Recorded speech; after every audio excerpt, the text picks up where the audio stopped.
한국도 그리스 된다. 불과 몇 년 전 언론을 도배하던 주장입니다. 그러나 실제 그리스 형제를 망친 주범은 복지가 아니라 고소득자의 탈세였죠. 난민 인정 비율 1%대로 한 해 100명 남짓되는 난민만 받는 나라에서 난민을 100만 명 단위로 받아들인 독일을 사례로 들은 것은, 그것도 심사를 거친 후에는 채 10명 남짓할 난민 숫자를 두고 국가 무슬림화가 진행될 거라는 식의 불안감을 조성하는 것은, 복지 타령하면 그리스 된다며 복지 자체를 부정하고 매도하는 협박과 정확히 궤를 같이 하는 그런 공포를 먹고 사는 전형적인 극우의 선전 방식입니다. 난민 문제는 진보 보수가 아니라 보편 인권의 문제고, 이 보편 인권을 전면 부정하는 게 극우입니다. 그래서 유럽에선 극우의 집권을 막으려고 진보 보수가 연대하기도 하죠. 전 세계에서 유일하게 촛불을 들어 현직 대통령을 평화적이고 합법적으로 탄핵시킨 게 우리입니다. 이 정도 숫자의 난민을 두고 국가 무슬림화를 거론하는 과장, 협박이 우리 정도의 나라에서 먹힌다면, 난민에 대한 우려를 그런 수준에서밖에 소화하지 못한다면 그게 진짜 국제 뉴스감이 되는 겁니다. 우리 정도 수준의 나라에서는 말이죠. 김원준 생각이었습니다.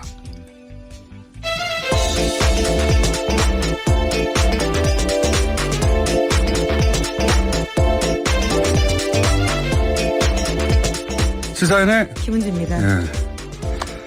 우리가 원래 이게 이민족과 산 역사가 거의 없죠. 그리고 뭐 이슬람 문화권과 접촉면도 거의 없고. 그렇죠. 예. 그리고 이 난민 문제에 있어서 그래서 굉장히 부수익 배타적이었어요. 원래부터. 예, 원래부터. 그래서 전 세계에서 난민 인정 비율이 가장 낮은 나라에 예, 우리가 속하는데, 그래서 이 난민 문제에 1차적으로 공포심이 드는 거는 저는 자연스러운 감정이라고 생각이 듭니다. 그래서 뭐 찬반이 6대4 정도로 난민 받는 데 대해서 부정적인 거, 그것도 뭐 저는 있을 수 있고 자연스럽다고 생각이 드는데, 제가 이제 그 휴가 갔다 와서 보니까 자연스럽지 않은 대목이 뭐냐면, 그런 이제 1차적인 공포는, 우리가 관리할 수 있는 그 사회적 시스템을 만들 수 있을 정도로 우리가 경제 수준도 되고 교육 수준도 되는 그런 나라거든요, 우리가. 근데 이제 한 해 100명도 안 되는 숫자를 두고, 독일처럼 100만 명쯤 되면 모르겠습니다. 독일은 받아들인 숫자가 140만 가까이 되거든요.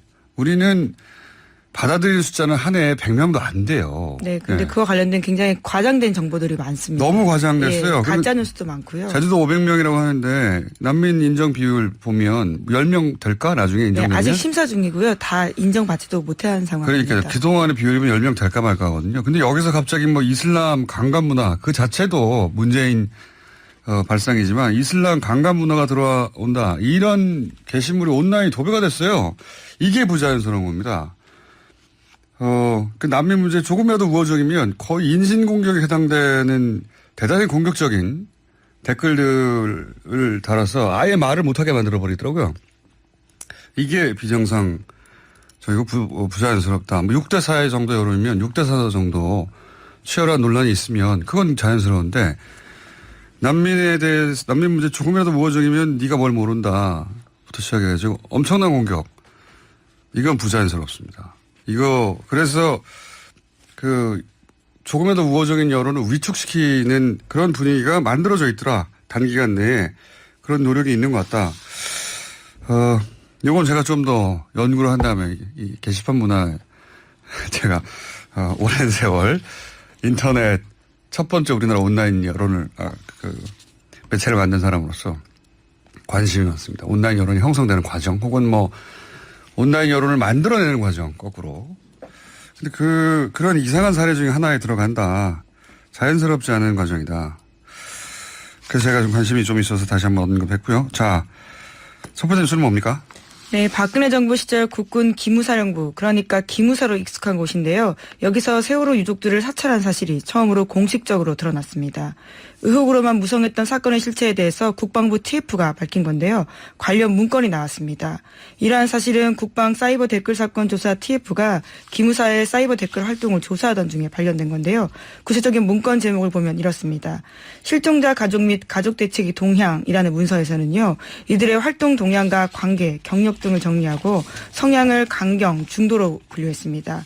또 실제 내용들을 보면 가족들 중에서 2명이 아주 강경하다라면서 나머지는 온건한데 강경한 2사람에게 끌려다닌다라는 식의 이야기가 있고요. 또 유가족 요구사항 무분별 수용 분위기 근절이라는 제목의 문건에 대해서는요. 유가족이 무분별한 요구를 한다면서 유가족에게 국민적 비난 여론을 전달해서 이를 근절하겠다라고 썼습니다. 이게 일반인들, 민간인들 사찰하고는 또 차원이 또 달라요. 게다가 국정원의 사찰하고도 또 다른 것이 그렇죠. 기무사입니다. 예, 군의 정보기관, 방첩기관이 아니 왜 이 세월호 참사 유가족을 사찰을 합니까? 이게 게다가 보면은 이 관련 집회에 대해서 종북세 맞불 집회라고 이게 세월호 관련 유가족 혹은 그 지리 단체들을 종북이라고 표현해요.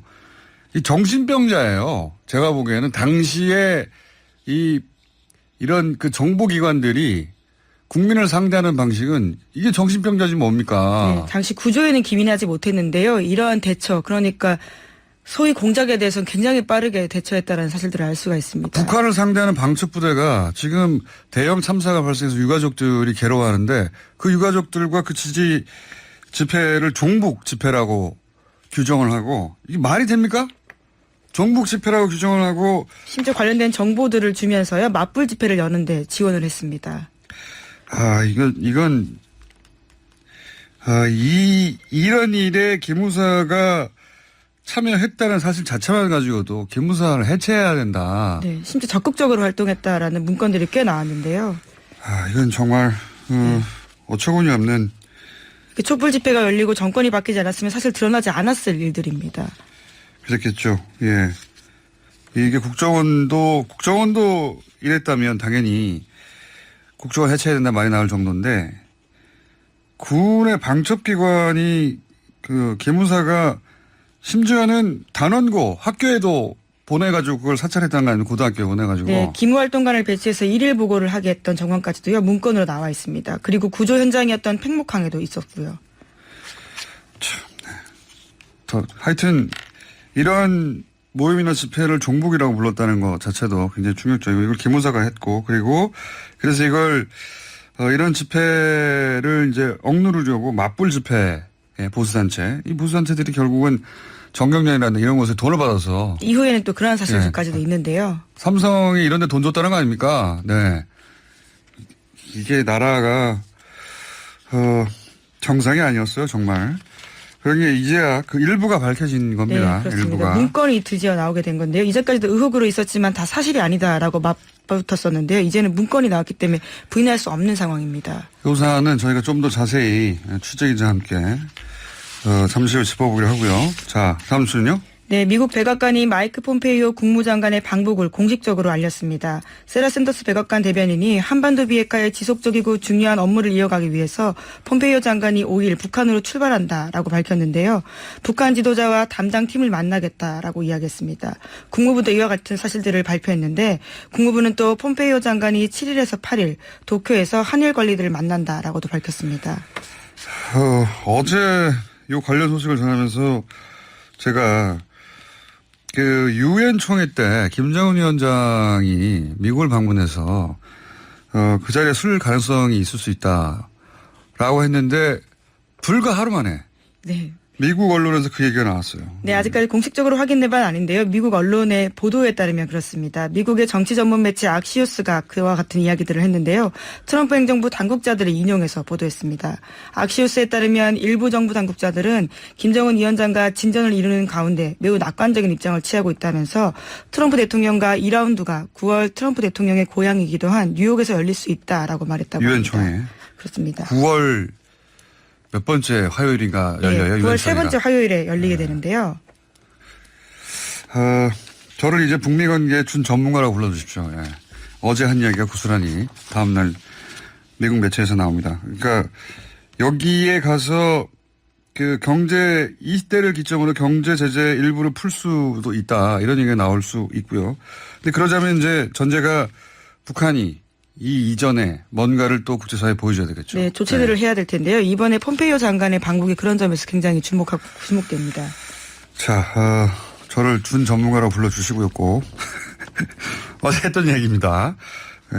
근데 오늘 미국 매체가 이런 뉴스를 냈다는 걸 전해드리고, 그 외에, 네, 저희가 월드컵 소식을 잠깐 전해가지고. 네. 월드컵 희소식이 있거든요. 잠깐 전해서. 예, 빨리빨리 진행을 할까요? 자, 우리, 남쪽에서도 북한에 사람을 보냈어요. 그죠? 예. 네, 농구 관련된 소식인데요. 평양에서 열리는 남북 통일 농구 경기에 참가하기 위해서 남측 방북단이 100명 정도가 오늘 군용기를 타고 방북하게 됩니다. 남북 통일 농구 경기는 지난 2003년 10월 달에 열리고요. 15년 만인데요. 조명근 통일부 장관을 단장으로 해서 인원들이 올라가게 됩니다. 이게 첫 경기가 대부분 축구 경기가 될 거라고 뭐 누가 뭐라고 하기 이전에 항상 그래왔으니까요. 전망했을 텐데 농구입니다. 농구. 이게 김정은 위원장이 또 농구 팬이라고 알려져 있는데요. 예. 그래서 마이클 조던 어린 시절 마이클 조던 보고 반한 게 아닌가 제가 추정해 봤습니다만 어쨌든 이런 여러 가지 뉴스가 나오는 가운데 내일입니까 모레입니까? 예, 내일도 하고요. 내일 모레도 합니다. 네. 내일에는 첫 경기인데요. 남북이 혼합으로 팀을 짜서 경기를 하게 되고요. 그리고 5일에는 남녀 선수별로 남북이 경기를 하게 됩니다. 참 김정은 위원장 시대가 이전 북한 시대가 굉장히 다른 게 다시 한번 농구 경기를 한다는 데서도 드러납니다. 예. 어쨌든 친선 경기가 농구 경기가 있습니다. 남부 선수를 섞어서 한번 하고 그다음에는 남북 각각 그렇죠. 경기를 하는데 제가 알기로는 북한 내에서 농구 경기는 규칙이 좀 다른 걸로 알아요. 그 규칙대로 할지 아니면 국제 규칙대로 할지 모르겠는데 북한의 농구 경기 규칙 중에 여러 가지인데 예를 들면 버저비터라고 하잖아요. 마지막에 그 종료 벨과 함께 날리는 슛. 농구에는 그런 슛이 가끔 있죠. 네, 그렇죠. 그 경우는 그게 뭐 2점 혹은 3점이 아니라 제가 정확한 기억은 아닌데 8점. 네. 거의 막판 홈런 수준인데요. 그렇게 네. 되면요. 네. 경기의 박진감을 더하기 위해서 뭐 규칙이라는 게 만들면 되는 거니까요. 그렇죠. 그렇다고 들었는데 이거 자세한 내용은 제가 한번 확인해서 말씀드려보겠습니다. 네. 관련된 방송팀도 올라가기 때문에 이 관련된 방송도 볼 수 있게 될 것으로 보이는데요. 자, 그 북미 간 그리고 남북 간 우리가 그 북미 정상회담 이후에 워낙 큰 이벤트였기 때문에 그 이후에 잠시 소강 상태였기도 하고 관심도 약간 줄었는데 그 사이에도 여러 가지 일들이 벌어지고 있습니다. 네.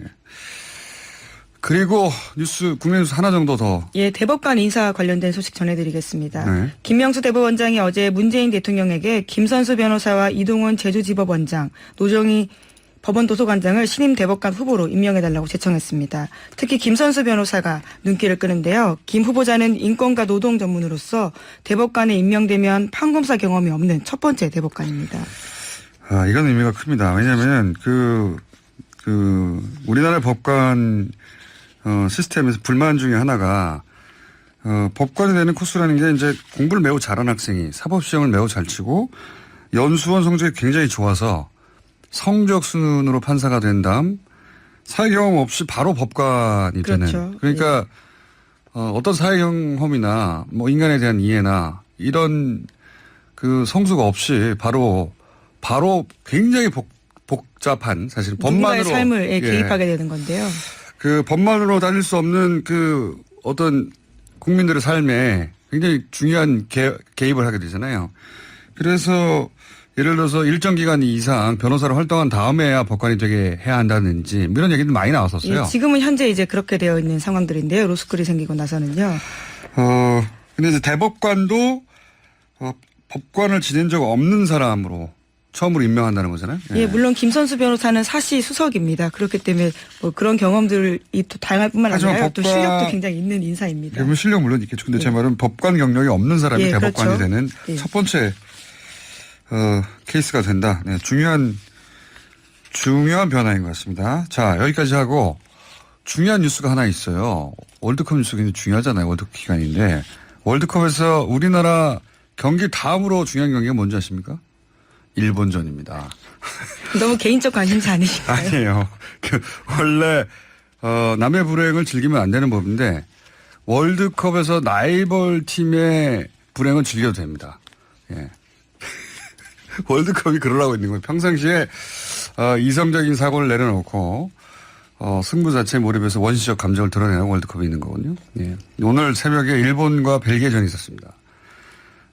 이 경기 결과가 어땠느냐? 잠시 결과를 알 수 있는 소리를 들려드리겠습니다.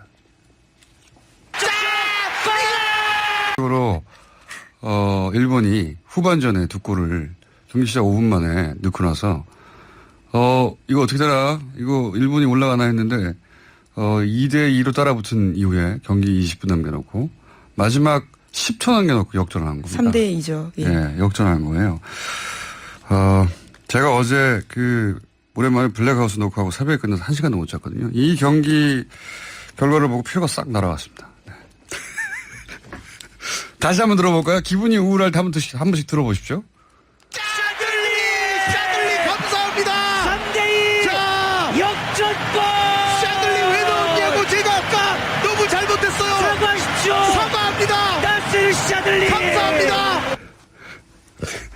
사과하십시오. 제가 그래서 한준수 해설위원을 잠깐 연결해 볼까 합니다. 연결됐나요? 네, 잠깐 연결하시는 거 맞죠? 네, 잠깐만 연결하겠습니다. 네, 어제, 듣고 있었습니다. 네. 어제 10,000원 내기를 했는데, 예, 이거 누구한테 사과하신 겁니까? 네? 누구한테 사과하신 겁니까?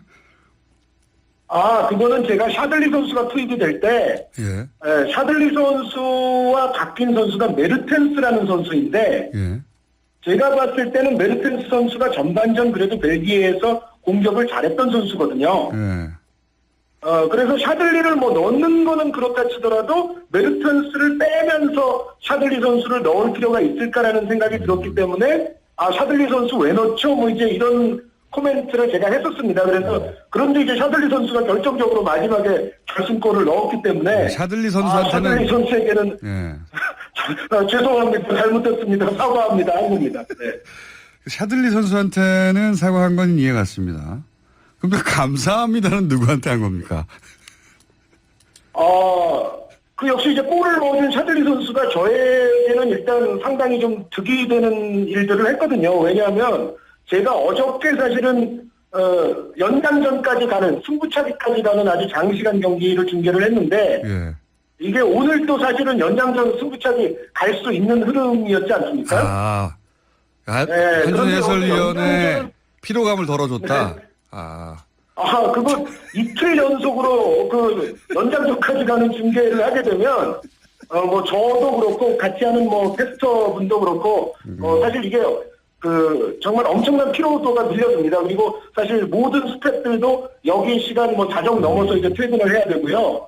그래서 전체적으로 사실 연장을 안 간다는 것만으로도, 순간적으로, 본능적으로 좀 그런 얘기가 나왔었고, 순간적으로 저도 사실 제 본능을 좀 숨길 수 없었던 것에 대해서는 글쎄요, 약간은 또 패한 팀에게는 조금 미안하다는 생각도 갖고 있습니다. 그러니까 체력적 해설진의 혹은 중계진의 체력적 부담을 덜어준 데 대한 감사함 그거밖에 없었습니까?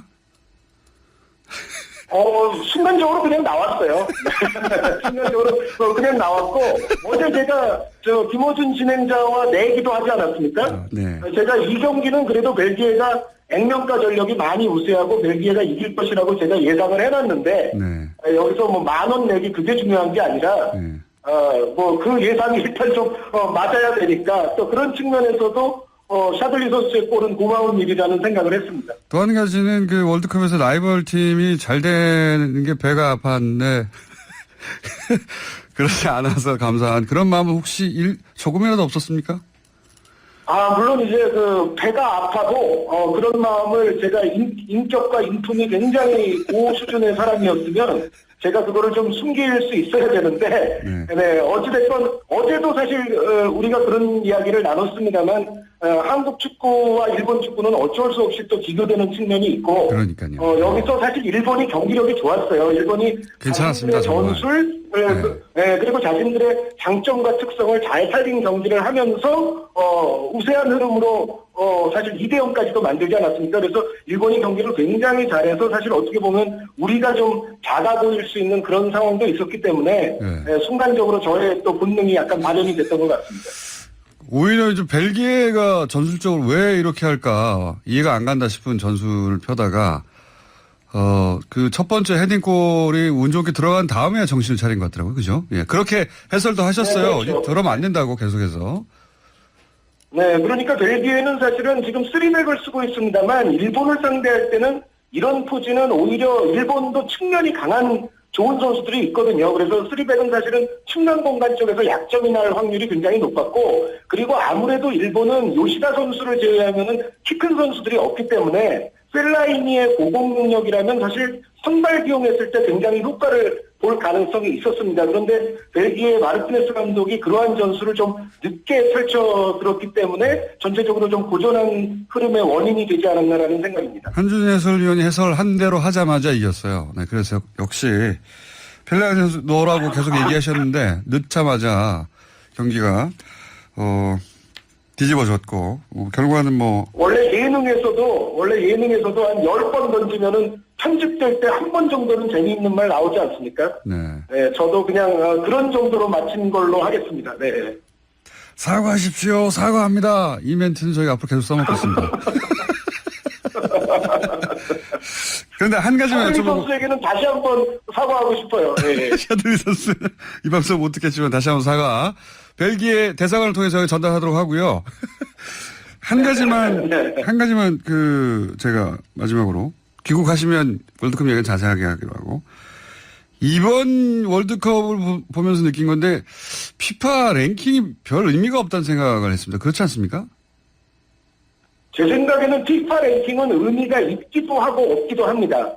그러니까 피파 랭킹이라는 것이 산정되는 것 자체가 사실은 월드컵 지역 예선이라든가 중요한 대회에서 승점을 쌓게 되면 그게 올라가는 거 아닙니까? 네네. 그러니까 예를 들어 우리가 사실 아시아 예선에서 부진했기 때문에 우리 피파 랭킹이 많이 떨어졌었잖아요. 그래서 전체적으로 의미가 없는 건 아닌데 그 피파 랭킹 그대로 실력이 또 비례로 가는 것은 아니고 정비례되는 것은 아니고 피파 랭킹은 얼마든지 조직과 전술로서 극복이 가능하다는 것이 이번 월드컵에도 나타난 특징이라는 생각입니다. 그러니까 그게 여실히 입증된 게 아닌가. 뭐 숫자상으로는 50이 60이 차이가 나도 경기력이 대등한 경우가 자주 있었습니다, 이번에. 예. 오늘 여기까지 하고요. 귀국하시면 꼭, 뒷이야기 저희 스튜디오에 나와서 꼭 자세히 나눠봤으면 좋겠습니다. 네, 아이, 고맙습니다. 예, 예. 네. 그 해설로, 오늘 경기 결과에 대한 기쁨을 2배로 만끽하게 해주셔서 감사해서 제가 연결해봤습니다. 감사합니다. 아유, 그렇게 말씀해 주시니 더 감사합니다. 감사합니다. 네. 다시 한번 들어볼까요? 감사합니다. 3대2 자, 역전골. 샤들리 왜 넣었냐고 제가 아까 너무 잘못했어요. 사과하십시오. 사과합니다. 딴지를 샤들리. 감사합니다. 자, 이 마지막 역전골 장면은 꼭 KBS 버전으로 보시기 바랍니다. 못 보신 분들은. 여기까지 하겠습니다. 네, 시사인 김은지였습니다. 감사합니다. 보행 사망자는 박소연의 좌우로 정렬 2588 대리운전 협찬 서울 토피스 제공 7시 34분 교통정보입니다. 경인고속도로 서울 쪽으로 부평 부근 1차로에서 사고 소식 있습니다. 지금 사고 처리 작업 한창이고요. 이후로는 신월 부근 밀립니다. 경부고속도로 서울 쪽으로는 달래내부터 반포까지 8km 정도 밀리고 영동고속도로가 강릉 쪽으로 영동선 시점부터 서창 분기점까지 정체입니다. 이후로는 멀리 대관령 7터널 부근 2차로에서 화물차에 불이 난 사고가 있었는데요. 이제 불은 껐지만 사고 처리 작업 계속하고 있습니다. 박소연의 좌우로 정렬 2588 대리운전 협찬이었습니다. 자, 세월호 유가족을 사찰했다. 군 기무사가 이 문제 의사를 취재한 한겨레 20 하영 기자 잠시 추가로 짚어보겠습니다. 언론에 제대로 그러니까 집중적으로 보도되지 않거나 혹은 주목하지 않는 대목이 또 뭐가 있습니까? 앞에 잠깐 김 무사가 세월호 유가족들을 사찰을 했고, 네. 네. 그리고 심지어는 그 종북이라고 예. 부르면서 그 집회 반대 집회에도 사실상 주선하는 것과 마찬가지다. 예. 이런 이야기는 했는데 그 외에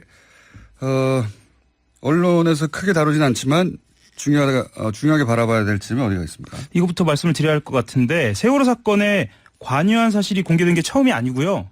단일 사건으로 기무사 그러니까 군 정보기관이 생긴 이후로 단일 사건에 대해서 최대 조직으로 최초의 사건으로 보입니다. 어제 TF를 꾸린 것은 그렇죠. 어제 군 관계자들하고 좀 통화를 했는데요. 본인들도 기억은 없대요. 기억이 없다는 건 무슨 이 정도 규모로 예. 군의 기무사가 몇 명이죠? 지금 60명입니다. 그러니까 드러난 것만 60명입니다. 그 60명 기무사의 60명을 하나의 TF로 만들어서 하나의 단일한 사건을 다루게 한 게 처음이다. 예. 이런 건 있습니다. 예를 들어 천안함 사건 때도 없었어요? 천안함 사건 때도 없었습니다. 그러니까 군 기관 관련돼서 TF를 뭐 꾸린다. 늘 있는 거 아닙니까? 무슨 사건이 있을 때마다. 그런 건 있었어요. 그런데 이런 방식으로 민간인에 대해서 일반 민간인도 아니에요. 그렇죠. 사고가 전국민의- 나서 그렇죠. 사고가 나서 유가족들이 괴로워하는데 그 사람들을 사찰한 거 아닙니까? 특히나 참모장이 TF에 장이 됐다라는 거는 이제 군을 아시는 분들은 좀 아시겠지만 이 기무사의 참모장이라는 것은 사령관보다 더 막강한 힘을 가지고 있거든요. 왜냐하면 기무사령관은 외부에서 온 군인들이 대부분이에요. 그리고 참모장은 기무사 출신이 거의 합니다. 그래서 기무사령관이 말하자면 청와대 독대를 통해서 기조를 정하면 실무 책임은 참모장이었죠. 참모장이 누구였죠? 참모장이 당시에 김대열 준장이라는 사람인데요. 네. 뭐 이 장군부터 좀 간단하게 설명을 드리면 MB 시절에 청와대 근무 경험이 있습니다. 그래서 청와대와의 교감도 아주 높았던 것으로. 아니 사실 기무사가 자체적으로 네. 창설 이래 최대 조직을 꾸려가지고 천안함 유가족을 사찰해야 되겠다고 결정할 이유가 없잖아요. 군의 방첩부대가. 이거는 청와대 정도에서 그렇게 하라고 묵인하거나 교감했거나 혹은 지시하지 않는 한 이걸 할 수 있는 일입니까 이게? 뭐라고 그래요 군에서는? 군에서는 특이한 점이 하나가 있는데요. 보통은 그 조직이 이 정도의 사건을 운용을 할 때는 정보기관에서는 벽이 있어요. 부서별로. 예. 그런데 참모장이 나섰고 여러 조직이 함께 하다 보니까 말들이 새나갔던 거예요. 회사로 치면 전사적이라고 표현하죠. 그렇죠. 예. 그래서 기무사 회사의 내부에서 명운을 걸고 덤비는 것과 같은 일인 거 아닙니까? 기무사 내부에서도 이게 드러나면 예전에 기억하시는 분도 있을 것 같아요. 그 민간인 사찰 한번 드러난 적이 있었거든요. 예. 윤석양 이병이라고. 총리실? 그렇죠. 예. 이거는 90년대에 그 이전에요? 보안사령부. 예. 보안사 시절에? 예. 그래서 그때 이름을 기무사로 바꿨거든요. 그때 같은 경우에는 사찰만 하고 실행은 하진 않았어요. 근데 이번 사건 같은 경우는 민간인 그리고 단일 사건의 민간인들을 사찰을 하고 작전을 수행까지 했다는 얘기예요. 이것은 군 내부적으로 청와대의 지시가 없이는 불가능했다. 그리고 그렇겠죠. 당시 사령관을 좀 들여다봐야 합니다. 예. 당시 사령관은 이재수 사령관이었어요. 이재수 사령관은 박지만. 그렇죠. 예. 박지만 씨와 육사 동기생입니다. 37기인데요. 이 37기들은 누나회라는 이름으로도 알려져 있습니다. 그 누나의 은덕을 입어서 37기가 요직을 차지했다. 뭐 이런 이야기들이 파다했고요. 박지만의 누나를 의미하는 거죠. 그렇죠. 예, 박근혜 전 지금 대통령을 말하는 겁니다. 맞습니다. 예. 박지만 씨하고 육사만 동기인 게 아니고요. 고등학교도 동기입니다. 절친이라고 알려져 있지 않습니까? 본인 스스로도 절친이라고 얘기했습니다. 예. 그래서 그러니까 그런 연결고리를 생각하면 예. 지금 세월호로 박근혜 전 대통령이 당시에 정치적 위기에 처했으니 이걸 돌파하기 위해서 있는 조직 없는 조직 다 동원하는데 그중에 기무사도 나섰다. 이렇게 이해해야 하는 사건이 아닌가 싶은데. 가장 핵심적인 조직을 동원한 거죠. 가장 핵심적인 조직. 절대로 동원해서 안 되는 조직. 말씀드리자면 60명이 어떤 일을 했는지 좀 들여다봐야 하거든요. 60명씩이나 동원됐으면 정말 그렇죠. 어마어마한 규모인데 이거 언제부터 이게 결성돼서 동원이 됐다는 이 겁니다. 시점도 중요합니다. 시점이 사고 발생 13일 그러니까 2주 뒤에 결정이 되거든요. 왜 13일이죠? 그래서 그때 당시 어떤 일이 있었는지를 좀 들여다봤어요. 들여다보니까 당시에는 유병헌 수사가 일단 본격화가 되고요. 두 번째 해군이 본격적으로 수색을 시작합니다. 왜 본격적이라는 표현을 쓰냐면 민간인 잠수사와 해군이 같이 들어가다가 민간인 잠수사가 빠져요. 딱 그 시점이에요. 아 그렇군요. 그러니까 그 처리 방향 혹은 뭐 수사의 방향이 어느 정도 결정된. 그러니까 유병헌 수사로 몰아가자 그리고 민간 잠수사는 아예 빼버리자 등등 주요한 의사결정이 있었던 날이군요. 이 그렇죠. 때가. 그리고 청와대 책임론 컨트롤 타워에 대한 문제가 본격적으로 제기되는 게 딱 그 주입니다. 2주째부터입니다. 그렇군요. 예. 그리고 또 하나가 중요한 게 있는데요. 28일째 5월 13일에 참모장이 TF장이 됩니다. 그래서 확대 개편해요. 이때도 이벤트가 좀 있습니다. 어떤 일이 그때 좀 있었습니까? 진도 VTS가 본격적으로 문제가 등장하게 됩니다. 이게 진도 VTS라고만 하면은 뭐 잘 기억을 못 하시는 분들 VTS의 그 통신 파일이 그 조작될 가능성 뭐 이런 게 거론되게. 핵심적인 그 조작될 가능성 포함해서 당시의 근무 환경이 어땠는지 교신 기록이 어땠는지가 그러니까요. 본격적으로 등장하기 시작합니다. 그리고 또 하나 해경 경비정 1, 2, 3정이 부실 대응했다라는 이야기도 이때 등장합니다. 그래서 시스템의 구조적인 문제 그러니까 첫 번째 13일째에 컨트롤 타워 문제가 본격적으로 등장했다면 28일째에는 전체적인 시스템 문제가 등장하고 핵심적인 고리들 예를 들면 VTS라든가 해경 경비정 1, 2, 3정이라든가 1, 2, 3정을 왜 구조하지 않았는지 뭐 이런 이야기들이 본격적으로 등장하면서 주식들이 업그레이드가 계속되는 겁니다.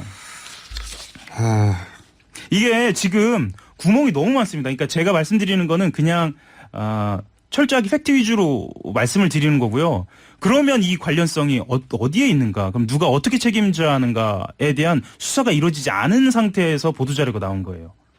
그러니까요. 지금은 이건 사법기관이 예를 들어 검찰이 이 사안을 수사한 게 아니죠 지금. 네. 그러니까 이 문건이 등장하고 나서 막판에 등장했는데. 네, 막판에 등장하고 나서 예를 들면 아까 말씀드린 이재수 사령관을 수사를 한 게 아니고요. 이 문건이 등장한 것 가지고 그냥 보도자료를 낸 거예요. 문건에 대한 내용만 말한 거잖아요. 지금. 그렇죠. 그래서 원래대로라면 그렇습니다. 밝혀질 내용이 앞으로 더 훨씬 많다는 얘기네요. 이 조직이 어떻게 운영됐는지 그리고 60명은 어떤 구성으로 어떤 일을 했는지 그리고 가장 결정적인 측면이 또 하나 있습니다. 600명으로 지금까지 드러난 규모가 600명입니다. 스파르타라고 하는 댓글 부대. 댓글 부대 600명과 60명의 관련성은 어떤지. 뭔지. 왜냐하면 세월호 관련해서 그 굉장히 공격적인 댓글 많았었거든요. 그때도. 그리고 힌트가 하나 가족에 등장합니다. 대해서. 이 보도자료에. 어디에 등장하냐면요. 이 성향 분류의 유경근 대변인으로 보이는 인물에 대해서 이렇게 언급합니다. 과거 2013년 11월 VIP 비방글을 게시한 적이 있다라고 이야기를 합니다. 어떻게 합니까 그걸? 동향 파악을 해서 이렇게 했는데 이 조직에서는 하지 못하고 동향 파악을 해서 어딜 갔다는 것은 할 수 있지만 어떤 게시글을 썼다는 걸 어떻게 알아요? 그래서 말씀드린 600명과의 연관성 그리고 다시 말씀드리지만 제가 한 석 달 전인가 나왔나요? 블랙펜 온라인 블랙리스트가 이렇게 쓰이지 않았느냐라는 추정이 충분히 가능한 대목이 이제야 등장을 하는 겁니다. 그러니까 그거하고 이제 연결해서 얘기하자면 유가족들이 온라인에서 무슨 글을 썼는지도 다 추적해가지고 거기에 비난을 가하거나 온라인상에서 댓글을 달거나 하는 활동. 그 온라인 사찰도 한 거죠. 여기서. 온라인 사찰까지 한 거죠. 그리고 그러니까 한마디로 말씀드리면 지금 기무사가 4,000명입니다. 4,000명 중에 확인된 것만 660명. 뭐 말로는 1,000명 가깝다라고 얘기는 하는데요. 한 4분의 1 되는 조직이 추정컨대 모두 다 세월호에 붙은 거예요. 군 조직이요. 이거는 이게 어마어마한 사건인데. 어마어마한 사건이죠. 이건 이름을 바꾼다고 해결이 되는 문제가 아니고요. 특검이나 국정조사로 반드시 가야 돼요. 당시 국방장관이 누굽니까? 당시 국방장관은 중간에 교체가 됩니다. 김관진 국방장관에서요. 한민구 장관으로 교체가 되는데요. 김관진 안보실장이 되면서 교체가 되는 거군요. 그러니까 여기서 핵심적인 군인사 3명이 다 등장합니다. 김장수 실장, 김관진 장관, 한민구 장관. 이거야말로 특검 갈 사안인가요? 특검 무조건 가야 하는 상황입니다. 드루킹하고 비교가 안 되는 사안이야. 비교가 안 되죠. 이건 안 되고요. 몇 년 전이다 뭐 이런 걸 얘기할 필요도 없습니다. 이거는 공소시효 무조건 들어간다고 봐야 합니다. 자, 오늘 여기까지 하고요. 네. 이 사안의 중대성에 대해서 잠깐 짚어봤고, 추가 취재가 되는 대로 또 계속 다뤄가 보겠습니다. 예. 이게 이제 이런 종류의 뉴스, 국정원에서 사살했다, 기무사가 사살했다 뉴스가 너무 많아가지고 무감각해질 수 있는데 이건 차원이 다른 정보가. 지금까지 뉴스는 다 잊으셔도 됩니다. 그러니까요. 예. 이 문건이 제대로 나와가지고요. 네. 그리고 직접 사찰했다는 겁니다. 야. 자, 오늘 여기까지 하겠습니다. 하영 기자였습니다. 네, 한겨레 신문 하영이었습니다. 감사합니다.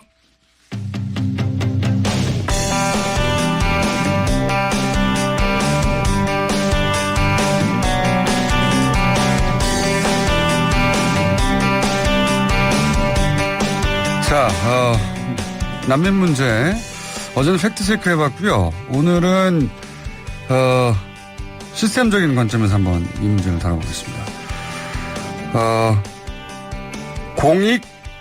공익인권법재단 공감의 황필규 변호사님 모셨습니다. 안녕하십니까. 안녕하세요. 네. 난민 관련 활동하신 지가 얼마나 되셨다고요? 한 14년 정도 됐습니다. 14년. 왜 이 문제에 관심 가지십니까?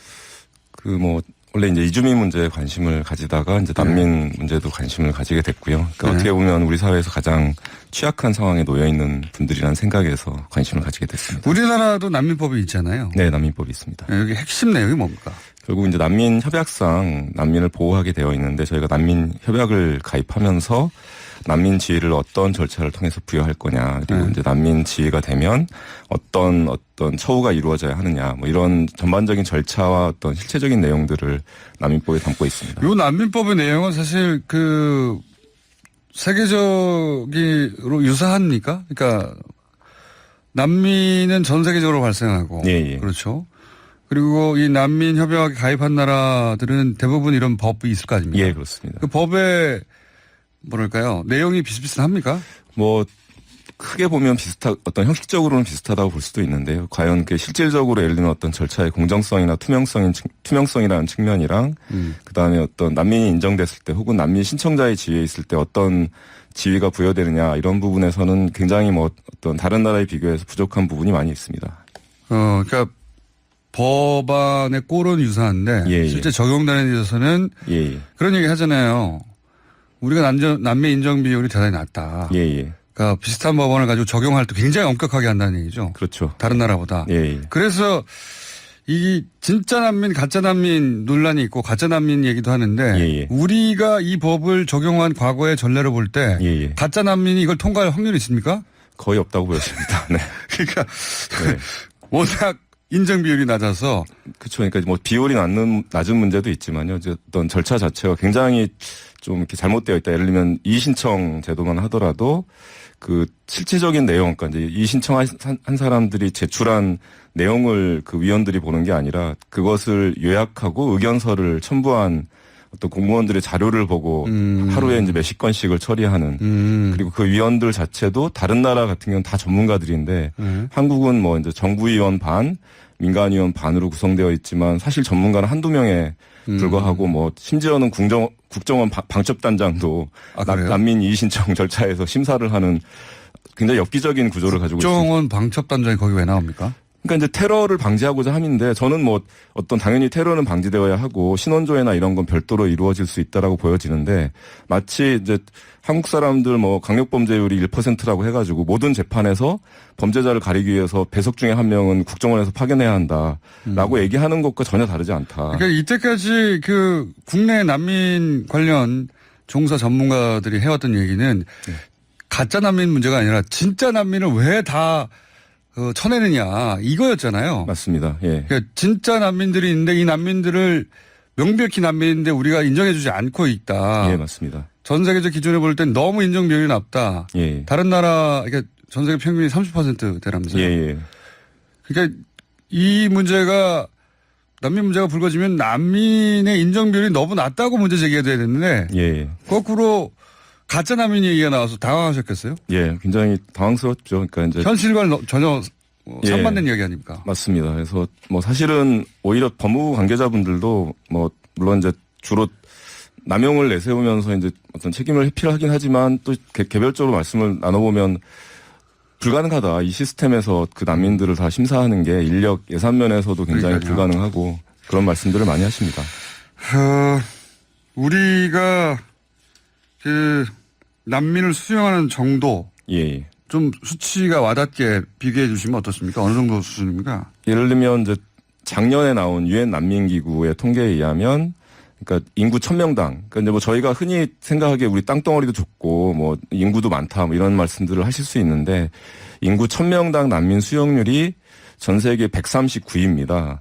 아, 우리나라가. 네. 그러니까 어떤 저희 경제력이나 어떤 위상 경제력은 10위권인데 네. 그렇군요. 난민 관련해서는 139위. 예. 네. 뭐 그렇고 경제적인 부분에서도 뭐 예를 들면 뭐 일본 같은 경우 뭐 돈으로 때운다 뭐 이런 표현들을 많이 하시는데 뭐 한국 같은 경우 어떤 국내 난민뿐 아니라 외국에 있는 난민들 지원하는 부분에서도 굉장히 좀 인색한 면이 분명히 있고요. 그래서 뭐 여러 가지 문제가 있는 걸로 저희는 네, 파악하고 있습니다.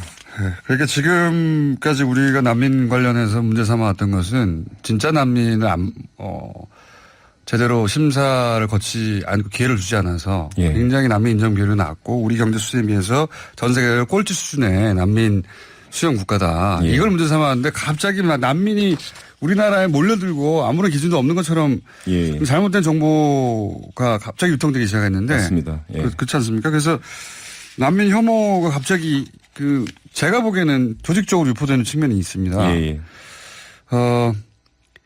이런 상황에서 지금 우리 정부가 잘못 대응한 게 있습니까 혹시?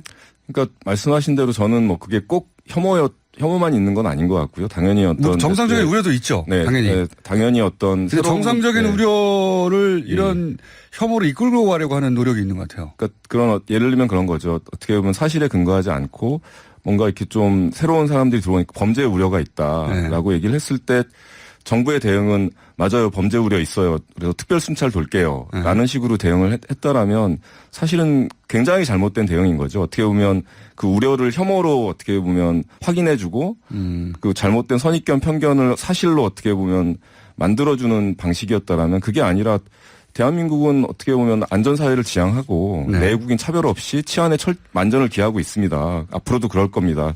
오히려 이제 이런 입장을 표명하는 게 어떻게 보면 정부가 해야 할 역할이었다고 보여지는 거죠. 자, 근데 그게 이제 그렇게 그 난민의 우호적인 여론을 초반부터 예. 뭐랄까요? 그 온라인상에서 말도 안 되는 행위라고 위축시키는 예. 그런 게시물들이 많이 돌았기 때문에 예. 언론도 정부도 여기 이 여론의 눈치를 봐왔던 것 같아요. 예. 그런데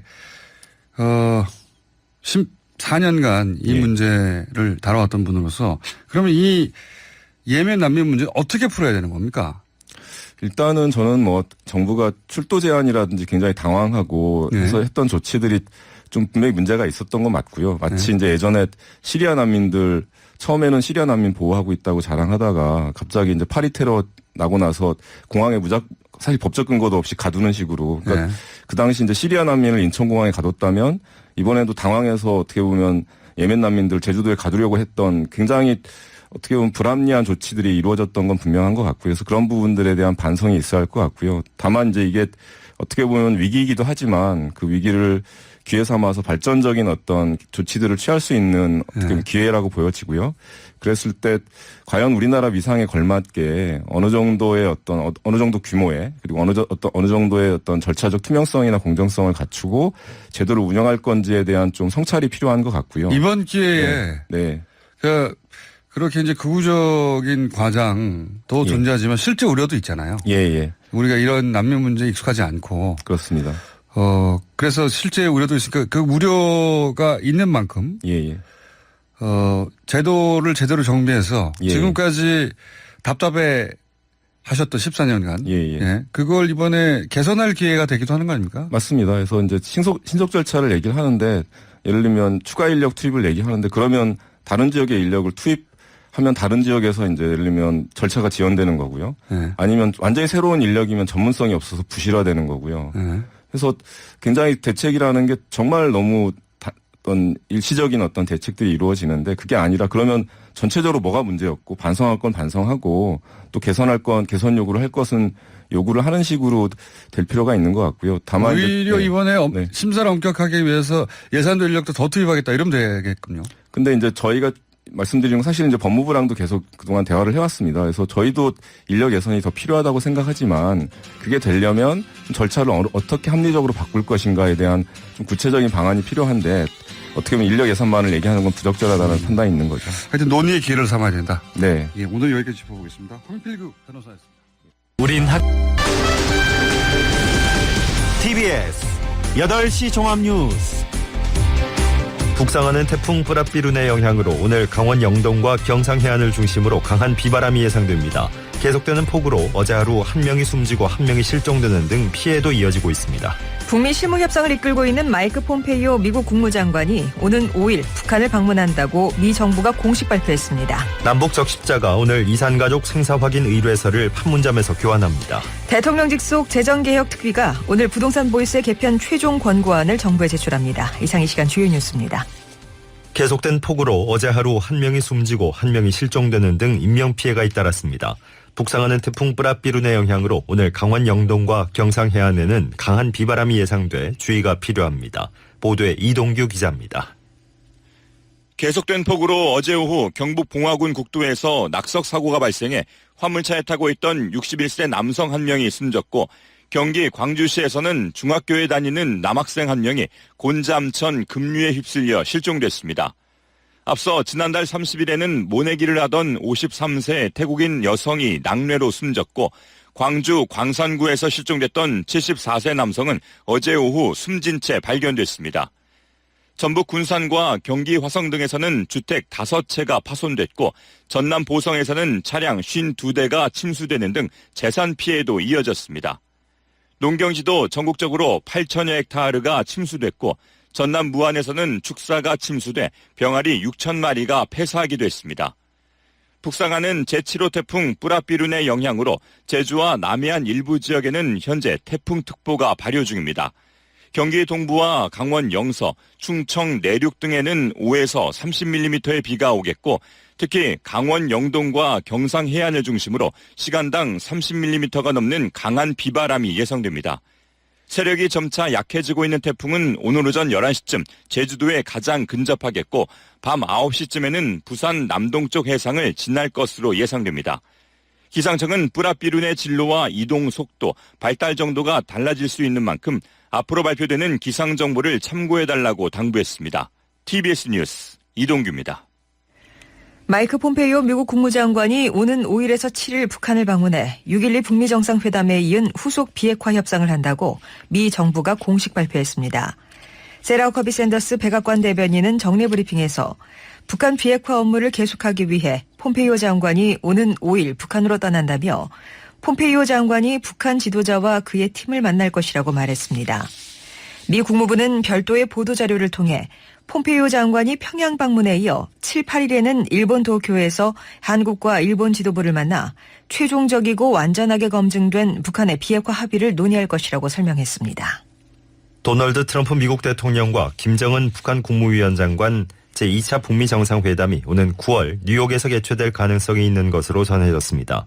인터넷 매체 악시오스는 일부 정부 당국자는 김 위원장과 진전을 이루는 데 대해 낙관적 입장을 취하고 있으며 트럼프 대통령과의 2라운드가 오는 9월 트럼프 대통령의 고향이기도 한 뉴욕에서 열릴 수 있다고 말한다고 보도했습니다.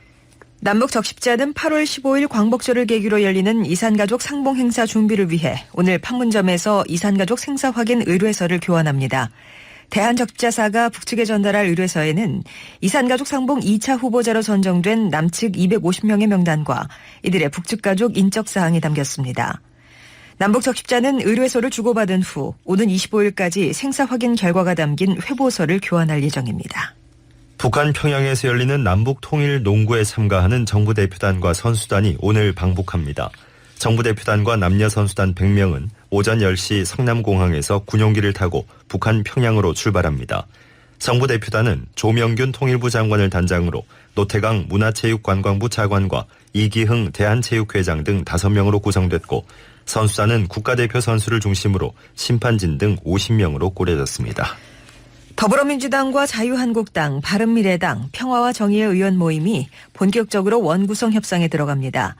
민주당 진선미, 한국당 윤재옥, 바른미래당 유이동, 평화와 정의의 의원 모임 윤소화 원내수석 부대표는 오늘 오후 실무 협상을 재개하고 국회의장단과 상임위원회 구성을 둘러싼 입장 조율에 나섭니다. 앞서 6월 임시국회가 단 한 차례의 본회의도 열지 못한 채 회기가 종료되면서 국회는 한 달 넘게 공전 중입니다. 부동산 보유세 개편 방향이 오늘 공개됩니다. 대통령 직속 재정개혁특별위원회는 오늘 오후 2시 전체 회의를 열어 부동산 보유세 개편 권고안을 확정하고 정부에 제출합니다. 종합부동산세 세율과 공정시장가액 비율을 동시에 인상하는 안이 유력한 것으로 전해졌으며 여기에다 3주택자 이상의 추가 과세하는 방안이 담길 가능성이 있습니다. 정부는 재정개혁특별위원회의 최종 권고안이 제출되면 이번 주 안에 부동산 보유세 개편과 관련해 향후 계획을 밝힐 예정인 것으로 알려졌습니다. 기내식 공급 문제로 아시아나항공 국제선 운항이 지연되는 사태가 계속되고 있습니다. 아시아나항공 측은 어제 오후 6시 기준 국제선 7편이 기내식 문제로 1시간 이상 지연 출발했고 16편은 기내식이 없는 상태로 운항했다고 밝혔습니다.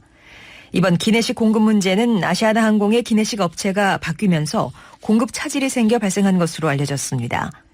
이런 가운데 아시아나항공의 기내식 공급을 맡고 있는 납품업체의 한 협력업체 대표가 스스로 목숨을 끊는 일이 발생해 경찰이 사망 경위를 조사하고 있습니다. 브라질이 멕시코를 꺾고 2018 러시아 월드컵 8강에 안착했습니다. 브라질은 16강전에서 네이마르와 호베르투 피르미노 선수의 후반 연속 득점에 힘입어 멕시코의 2대0 완승을 거뒀습니다.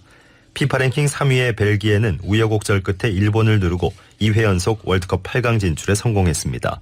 벨기에는 러시아 로스토프 아레나에서 열린 월드컵 16강전 일본과의 경기에서 0대2로 뒤지다 후반전에 3골을 몰아넣어 3대2로 역전승했습니다. 드루킹 김동원 씨가 김경수 경남도지사에게 오사카 총영사로 추천한 것으로 알려진 도모 변호사가 9시간여에 걸친 허익범 특별검사팀의 소환 조사를 마치고 귀가했습니다. 오늘 새벽 3시쯤 특검 사무실에서 나온 도 변호사는 취재진의 질문에 아무런 답을 하지 않았습니다. 드루킹이 이끈 경제적 공진화 모임의 핵심 회원인 도 변호사는 경공모 회원들의 댓글 조작에도 깊숙이 관여한 혐의를 받습니다. 특검팀은 도 변호사를 조만간 재소환해 추가 조사할 방침입니다. 강원랜드 채용 과정에서 부정한 청탁을 한 혐의로 지난 5월 검찰이 구속영장을 청구한 자유한국당 권성동 의원의 구속 전 피의자 신문이 내일 열립니다. 서울중앙지방법원은 업무방해, 제3자 뇌물수수, 직권남용 권리행사 방해 혐의를 받는 권 의원의 영장실질심사를 내일 오전에 진행한다고 밝혔습니다. 강릉이 지역구인 권 의원은 자신의 의원실 지원은 물론 고교 동창 자녀까지 18명의 지인을 강원랜드에 취업시켜달라고 청탁한 혐의 등을 받고 있습니다. 법무부 산하 검찰 과거사위원회가 배우 고 장자연 씨 성접대 의혹 등 4건의 과거 사건 처리에 수사 축소 은폐나 검찰권 남용이 있었는지 본격적으로 조사할 필요가 있다고 결정했습니다. 과거사위는 어제 회의를 열고 대검 진상조사단이 사전조사를 벌인 5개 사건 조사 결과를 보고받은 뒤 장자연 리스트 사건과 용산 참사 등 4건을 대상으로 본조사를 진행할 필요가 있다고 판단했습니다. 4건의 사건이 추가되면서 진상조사단이 살필 사건은 김근태 고문 사건, 형제복지원 사건 등 모두 15건이 됐습니다. 서울의 현재 기온은 24.3도, 습도는 83%입니다. 8시 종합뉴스를 마칩니다. 뉴스 편집 이면철, 기술 이정규, 아나운서 황원찬, 송정이었습니다.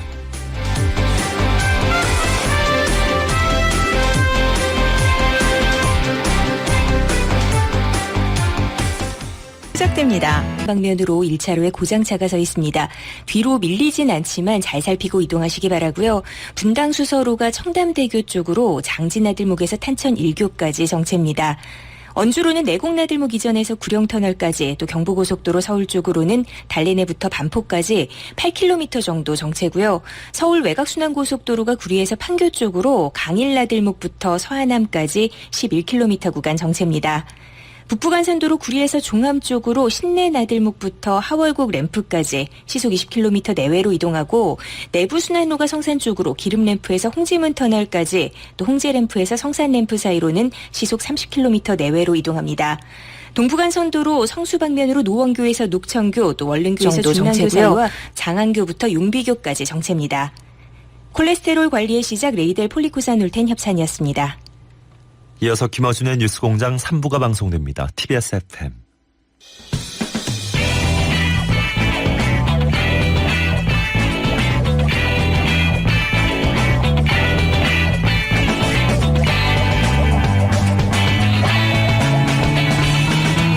김어준의 뉴스공장.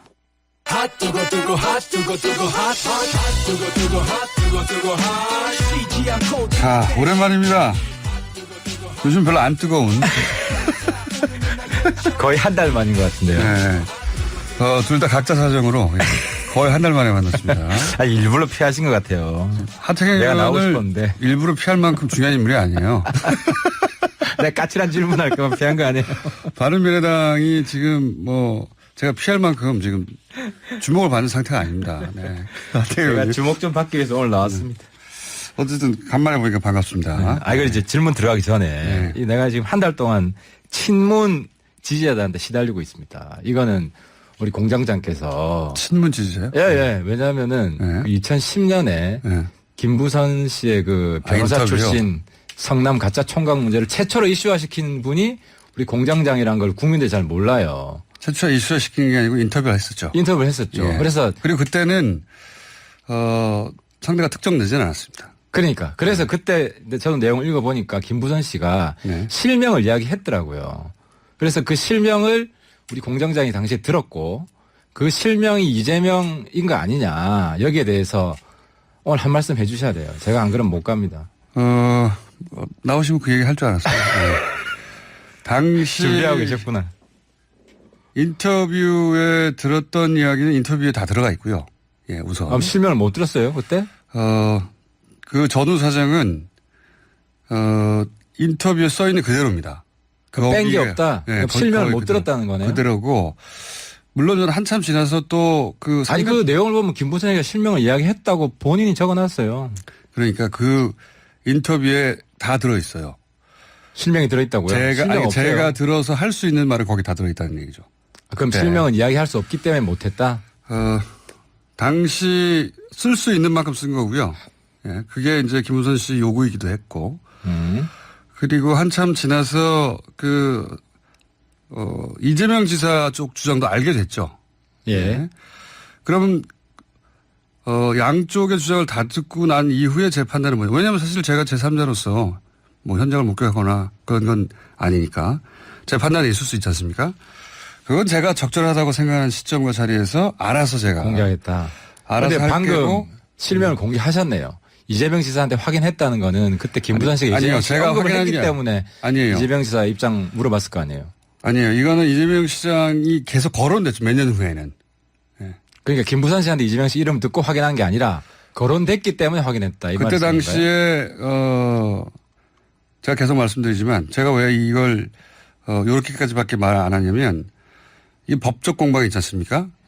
그리고 제가 아마도 그런 자리에 가서 발언해야 할 상황이 생길 수 있죠. 법원 출두도 준비하시고 계시네요. 마음에 필요하다면 그럴 수 있는 일이죠. 예. 그러니까 적절할 때 적절한 시점과 자리에서 제가 알아서 할 테니까 제 결정을 대신 안 해주셔도 됩니다. 그러니까 근데 충분히 지금 고려하고 계시네요. 이 정도면 그런 상황이 온다면 제가 아는 한도 내에서 그때 상황은 어땠고 그 이후의 상황은 어땠고 제 판단은 뭔지 말을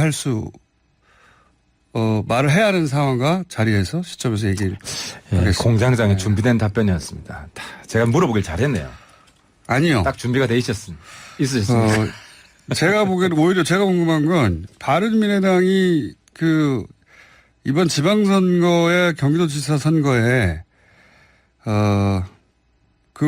김영환 후보가 본인 선거 운동을 안 하고 남경필 후보의 선거 운동을 대신해 주는 걸로 선거 기간을 다 보낸 게 아니냐. 그러니까 선거 운동을 왜 그렇게 했냐라고 대묻고 싶습니다. 저는 거꾸로. 김영환 후보의 선거 전략은 뭐였냐면요. 네. 재선거를 준비하자는 거였어요. 어차피 이번 선거는 못 이기는 선거라는 거 다 알고 있었잖아요. 합리적인 머리를 가진 사람이라면 여론조사에서 끝났고 다 실제로 당 보고 찍었다는 게 드러났고 때문에 당선의 목적이 아니라 모든 사람의 관심은 당선이 목적이죠. 결국 경기도지사 되면 되잖아요. 본인 당선의 목적인데 어떻게 선거운동을 그렇게 합니까? 재선거를 준비하는 게 김영환 후보 입장에서는 훨씬 효과적인 선거운동이었던 거죠.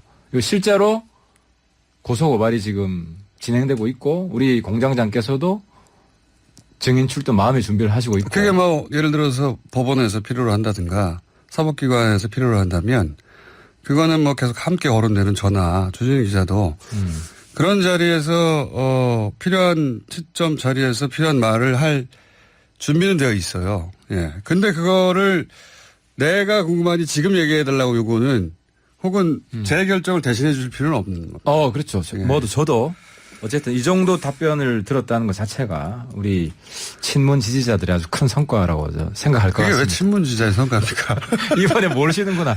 이번에 우리가 국공합장했어요. 국공합장. 네. 친문과 바른미래의 반명합작을 이번에 했습니다.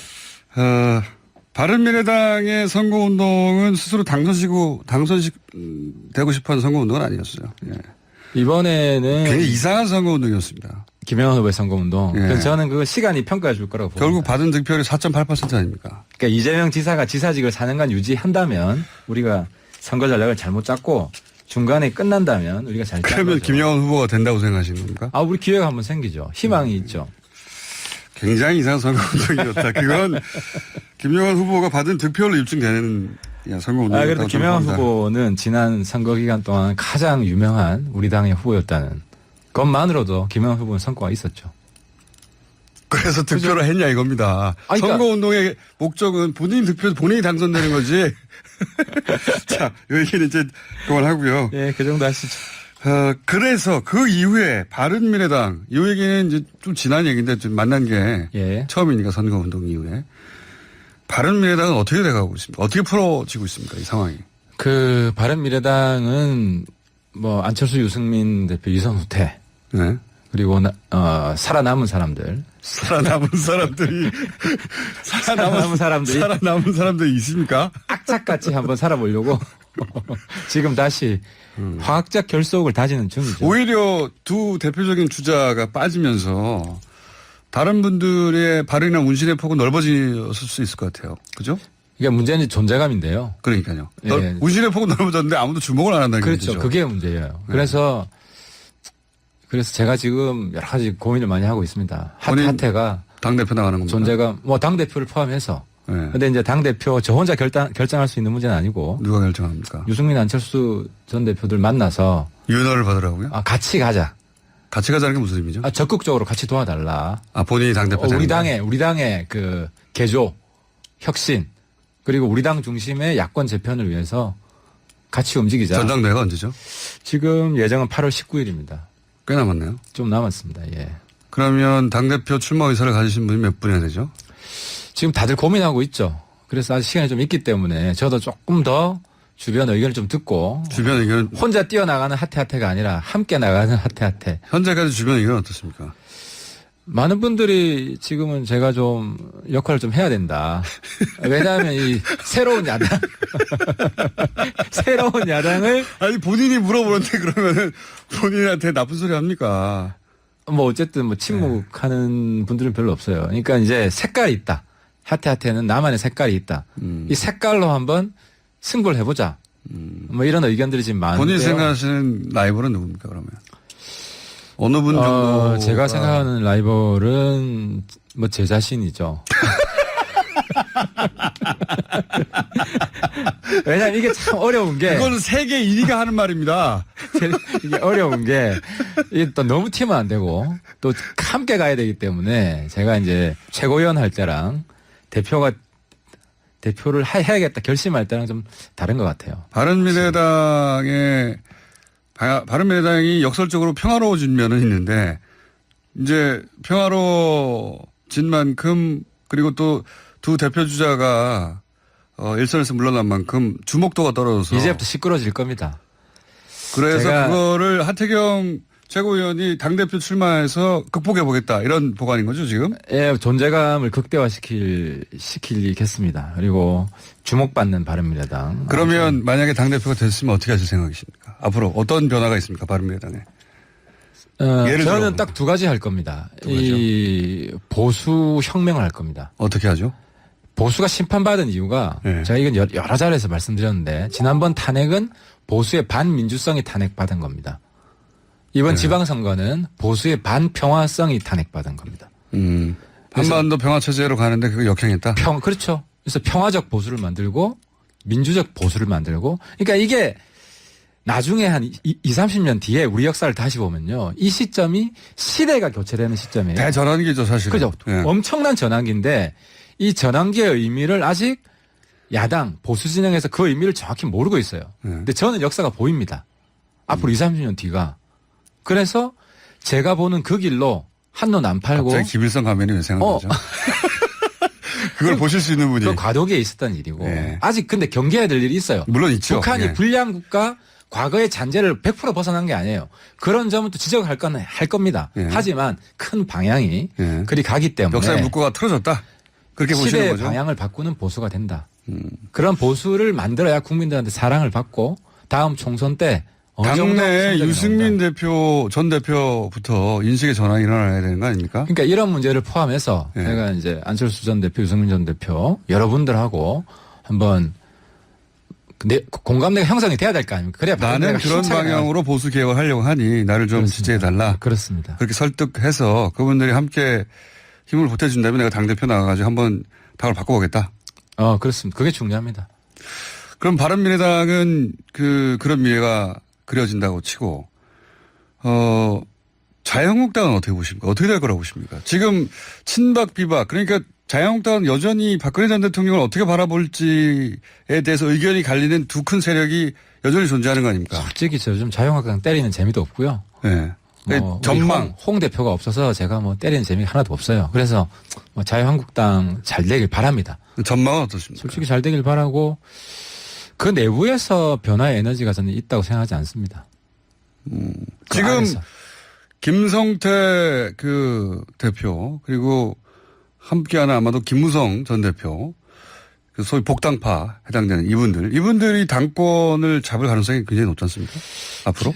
김성태 대표는 제가 쭉 관찰을 해보면 시대의 흐름을 앞서지는 못해도 뒤에서 따라올 정도의 시야는 갖추고 있다고 보입니다. 눈치는 빠른 분입니다. 네. 그래서 시대가 어떻게 변하는지 요즘 발언하는 거 보니 조금 눈치챘어요. 네. 그래서 이제 성태 형 힘내세요. 그 눈치챈 길이 맞는 길이다. 그러면 자유한국당이 지금 말씀하신 큰 틀에서 대전환기에 걸맞는 변신을 좀 하고 바른미래당도 그렇게 되면 바른미래당과 자유한국당이 어떤 식으로든지 연대하거나 결합할 가능성도 있긴 있습니까? 지금의 자유한국당으로는 안 되지만. 자유한국당이 거의 해산 수준까지 가야 된다. 왜냐하면 절반 이상을 청산해야 돼요. 그러려면 그 안에. 적어도 과거에 박근혜 정권 하에서 친박 보수, 반공 보수는 퇴출을 해야 되는데 털어내야 된다는 얘기는 혁신을 하려면 출당시켜야 된다는 겁니까? 거의 그 수준이죠. 출당을 시켜야죠. 그래서 자유한국당이 분당 수준으로 갈라지고 그리고 지금 이런 변화에 걸맞는 세력이 남는다면 바른미래당과 화학적 결합할 수도 있다. 우리가 시대 정신을 같이 하는 세력이 남아 있으면 같이 해야죠. 근데 출당이 현실적으로 가능합니까? 그게 어렵죠. 그래서 제가 말씀드린 대로 자유한국당 내부에 변화의 동력은 없을 것이다. 그러면 이 체제 자유한국당과 바른미래당으로 나눠져 있는 이 체제는 앞으로도 계속 총선까지 진행되는 겁니까? 그럴 수도 있죠. 그럴 가능성이 있다? 저는 그럴 수도 있다고 봅니다. 원래 지방선거 이후에는 1대 정계개편이 일어날 거라고 예상했는데. 묻지마 야합은 없습니다. 제가 말씀드린 대로 시대 역행하는 그런 야합은 정당 야합은 할 수도 없고 해서도 안 되고. 보수 쪽에서 1대 정계개편이 일어나기에는 동력이 너무 떨어졌잖아요 지금은. 그래서 제 꿈이 우리 바른미래당이 한국당 지지율을 한 더블 스코어로 앞서면 우리 중심으로 그거 언제 됩니까? 흡수 재편된다. 그래도 꿈을 잃고 살 수는 없잖아요. 안철수, 유승민 있을 때도 안 되는데 두 분이 지금 물러섰는데 언제 됩니까? 한국이 독일 이겼습니다. 네. 저는 거기서 바른미래당의 미래를 봤습니다. 그런 비유가 여기 적절한지는 모르겠는데요. 그래도 제발 우리 꿈을 포기하라는 말은 하지 말아. 아니, 포기하자는 말은 아닌데요. 그리고 독일을 이기는 한국처럼 우리 지금 정말 미약한 바른미래당이 다시 한번 웅비하는 기적을 한번 보여드리고 싶습니다. 그러면 최근에 이제 그런 시대가 물꼬를 틀고 있다라고 하는 상황인식, 시대적인 전환점이 있다라고 상황인식 하에서 최근에 북한 소식들 혹은 뭐 북미 관계는 어떻게 해석하고 계십니까? 최근의 뉴스들 예를 들어서. 본질이 최근 그 변화하고 있는 문법을 지금 북한 전문가들 잘 모르고 있어요. 또 본인만 안다고. 그러니까 이건 저만 아는데 네. 자, 본인만 비핵화와 체제 보장을 교환하는 거거든요. 그렇죠. 근데 체제 보장이 전 세계 유례가 없는 개념이에요. 북한만 체제 보장 요구해요. 그 어느 나라도 네. 비핵화할 때 우크라이나나 남아공이나 체제 보장 요구한 나라는 없어요. 경제 왜냐면 보상 남아공을 미국이 들어가서 그렇지 우크라이나도 뭐 경제 보상이나 이런 거 했지. 네. 그런 우려가 없었던 나라잖아요. 그러니까 그 체제 보장의 의미를 제대로 알면 네. 이 체제 보장의 의미는 정권 보장, 사회주의 보장 이게 아니라 수령의 존엄을 유지시켜 달라는 거예요. 네. 수령의 위대함을 네. 북한 국민들한테 수령 스타일 국기에 하지는 말아달라는 거예요. 예. 그렇게 해서 하면 뭐가 달라집니까? 그게 자발적 비핵화의 첫 번째. 예. 그러니까 합의를 해서 압박받는 비핵화를 하면 수령 스타일이 구겨지잖아요. 그건 맞습니다. 그러니까 예. 수령이 그래서 자발적 비핵화를 동의하는 거예요. 북한이 스스로 나서서 비핵화 했다고 북한은 보여지고 싶어 하고 그렇죠. 실제로도 그렇게 행동하고 수령의 결단으로 예. 수령의 위대한 결단으로 그래서 선제적인 조치를 하는 거죠 지금. 그렇죠. 북한이. 그래서 북한이 먼저 하는 것이고 예. 그게 트럼프랑 통한 거예요. 그러니까 예. 트럼프는 굉장히 약은 사람이고 실리에 강한 사람이에요. 예. 그 말은 수령의 위대함은 다 보여줄게. 예. 대신 비핵화 더 많이 해라. 예. 폭과 깊이를 더 늘려라. 예. 그 이해가 맞아 떨어졌어요. 맞아 떨어진 거예요. 예. 그래서 서로 의기투합을 한 거고 예. 그래서 싱가포르에 구두 합의든 이면 합의든 그게 100% 있습니다. 예. 있고 트럼프는 솔직히 입이 근질근질해요. 합의한 걸 자기 이야기하고 자랑하고 싶은데. 싶어서. 그렇죠. 예. 그래서 자꾸 헛말이 나오는 거예요. 예. 그 이야기를 하고 싶은데 그 말을 대체적인 제대로 못하니까. 상황인식은 뉴스공장하고 비슷합니다 지금. 아 그렇죠. 뭐 네. 거의 이 부분에 있어서는 네. 여야가 없고 그 인식을 같이 할 겁니다. 왜냐하면 이게 시대를 보는 사람은 아는 보수 거거든요. 야당에서는 하태경 의원 체육은 이런 인식을 가진 분이 없을 거예요. 그다지 없을 없어요. 거예요. 그 점은 예. 제가 인정합니다. 예. 예. 그래서 이 중간중간에 노이즈가 많습니다. 북한이 비핵화를 안 한다, 속인다. 김일성 가면은 빼고는. 예. 김일성 가면 맞다니까. 그 나중에 그거 나중에 얘기했죠. 보고. 만약에 나중에 확인. 김정은 위원장이 거기에 대해서 최종 해석을 하면 그걸 무조건 받아들이는 걸로. 그건 그래서 동의했습니다. 상대가 원하는 만큼 원하는 색깔로 오랫동안 염색하는 것으로. 일사 한 입으로 두 말 안 합니다. 예. 그거는 내가 무조건 지킵니다. 그러면 제가 지면 예를 들어서 김정은 위원장이 김일성 가면 맞다고 그럴 일은 전 없다고 생각하지만 그렇게 하면 저한테 무슨 색깔 요구하실까요? 김정은 위원장이 당연히 이렇게 답변하죠. 참 우리 할아버지 뭐 닮은 가면이 나와서 미안한데 우리 뭐 단합된 힘으로 잘 이겨내서 평창올림픽 성공시켰다. 아니죠. 그렇게 다이렉트하게 거죠. 물어볼 기회가 있을지 모르겠는데 제가 물어보겠죠. 김일성 가면이 맞습니까? 아닙니까? 아니다. 그러면 끝나는 겁니다. 그죠? 맞다. 그러면 제가 끝나는 거고. 그 먼저 물어보는 사람이 그 질문 우선권이 있는 거죠. 그렇죠. 그래서 내가 먼저 물어볼 수도 있어요. 제가 졌어요. 예를 들어서. 그럼 저한테 무슨 색깔 요구하실 생각입니까? 색깔 예. 민트색.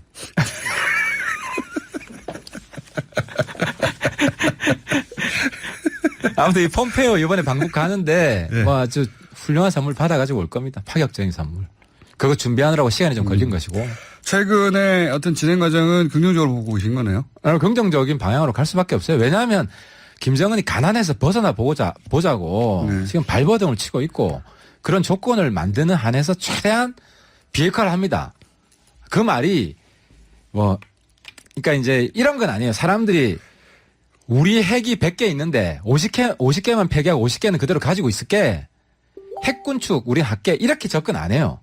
우리 핵은 50개밖에 없고 50개 다 폐기할게. 이렇게 하지. 물론 숨겨놓은 거 있을 수 있지만 그 손방망이에요. 자랑하지 못하는 핵은 없는 거랑 똑같아요. 맞습니다. 핵은 써서 핵이 아닌 거거든요. 그렇죠. 협박할 수 있을 때면 핵이지. 있다고 협박해야 그게 핵인 거기 때문에. 그리고 그렇게 핵을 숨겨놔도 나중에 공익 제보자가 나와서 여기 숨겨놨으면 다 들통나요. 거기까지 나가신 것 같고. 근데 제가 여기서 갑자기 궁금해지는 건 보수 정당 내에서 하태경 의원처럼 거기도 100명 이상의 의원들이 있는데 하태경 의원님처럼 생각하는 분이 왜 없죠? 그게 좀 신기하기도 합니다. 이런 다 거죠. 많이 배우신 분들인데. 그게 아니고 네. 관성이 지속되는 겁니다. 하던 대로 판단한다 그냥. 예, 그러니까 이 반공 보수가 역사에 있어서 지금 70년 집권을 했잖아요. 네. 그죠? 70년 중에 상당 부분. 그렇죠. 대부분 60년 집권을 했잖아요. 가까이 우리 사회를 지탱한 반공 보수가 경제 성장까지 만들었어요. 먹혔던 패러다임 못 버리고 있는 거예요? 근데 착각하는 게 반공 보수가 지금 승리한 거예요. 왜? 북한이 공산주의를 포기하고 수령 자본주의로 지금 체제 전환 중이거든요. 반공보수가 승리했다는 건.